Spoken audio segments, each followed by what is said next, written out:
2050 সাল। একদিন বল্টু রাস্তা দিয়ে হেঁটে যাচ্ছিল। রাস্তার পাশে দাঁড়িয়েছিল একদল বখাটেনি। বখাটেনি গুলো বল্টুকে দেখে তারা শীষ দিতে লাগলো।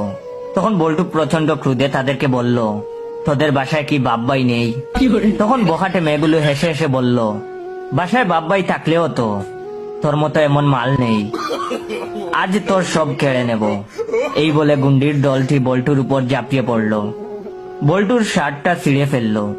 তখন বল্টু বলল, শয়তানির দল, তোরা আমার দেহ পাবি তো মন পাবি না। মেয়েগুলো বল্টুকে নিয়ে দস্তাদস্তি শুরু করলো।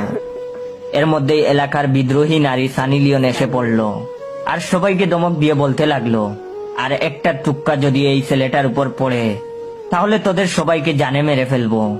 এই বলে বিদ্রোহী নারী সানি লিওন ওর ওড়নাটা বল্টুর দিকে ছুড়ে দিল। বল্টু ওড়নাটা দিয়ে নিজের শরীর ঢেকে ফেললো আর সানি লিওন তাদেরকে মারতে শুরু করলো। টিসুম টিসুম টিসুম। অবশেষে সানি লিওন সবাইকে মেরে বল্টুর কাছে এসে বলল, তোমার কিছু হয়নি তো? তখন বল্টু নিচু গলায় বলল, আপনি এখানে যথাসময়ে না আসলে আমার কি যে সর্বনাশ হতো।